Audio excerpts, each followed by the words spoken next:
Now to West Asia, where tensions are rising. The region is on the brink of a wider war, and this morning things escalated further. Israel struck southern Lebanon with missiles. It attacked 300 Hezbollah targets, killed at least 270 people and injured another 1,000.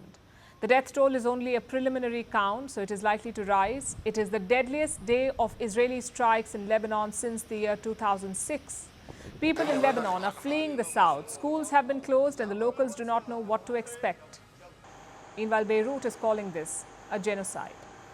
The continuing Israeli aggression on Lebanon is a war of extermination in every sense of the word, and a destructive plan aimed at destroying Lebanese villages and towns and eliminating green areas.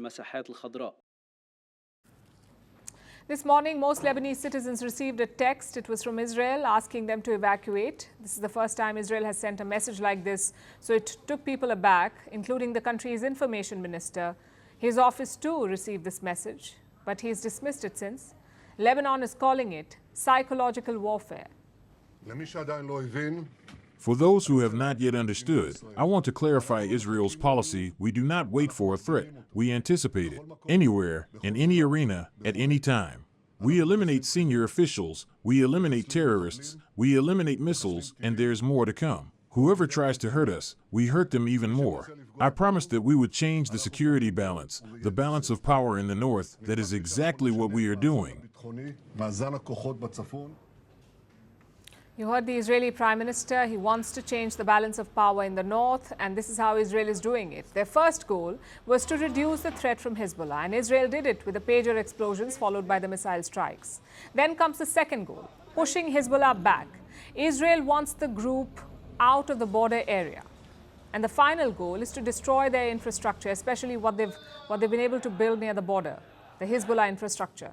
So the message is loud and clear. Israel wants to destroy Hezbollah, and nothing seems to be deterring them, not even the United States. Washington has been calling for de-escalation, urging for a diplomatic solution. Mr. President, are you worried about rising tensions in the Middle East? Yes, I am, but we're going to do everything we can to keep a wider war from breaking out. And we're still pushing hard. Thank you. The U.S. doesn't want a wider war, but at this point, it's not really up to them to decide. Israel is going to do what it wants to do. What about the Hezbollah? What are they doing? The past week was a deadly one for this group. Their communication network was destroyed, their elite leadership was decimated, but their ability to strike back has not been crushed yet. On Sunday, Hezbollah fired more than 115 rockets into Israel. Most of them were intercepted, but the Israeli defense system missed a few. These rockets landed near Haifa, a city in northern Israel. We heard siren, we ran to the bomb shelter, and then we heard a huge noise, and we thought in the beginning that it hit our house. I feel more afraid, and I don't know what happened tomorrow, after tomorrow, this life. So Israel is striking Lebanon. Hezbollah is trying to hit back. The world wants them to de-escalate, and residents fear that a war could break out any minute. None of this is new. Since October 7th, Israel and Hezbollah have traded fire almost daily. They've been pushed to the brink multiple times, but they seem to have an unwritten rule: avoid a full-blown conflict. That doesn't appear to be the case this time. All bets are off. This isn't just another escalation. This looks like war. And the Hezbollah leader agrees. That's Hassan Nasrallah. He calls it, and I'm quoting, a new phase of the war. We don't know where this ends. Meanwhile, in Gaza, it's a different story. For months, diplomatic efforts have been underway to broker a ceasefire, but that could be in jeopardy.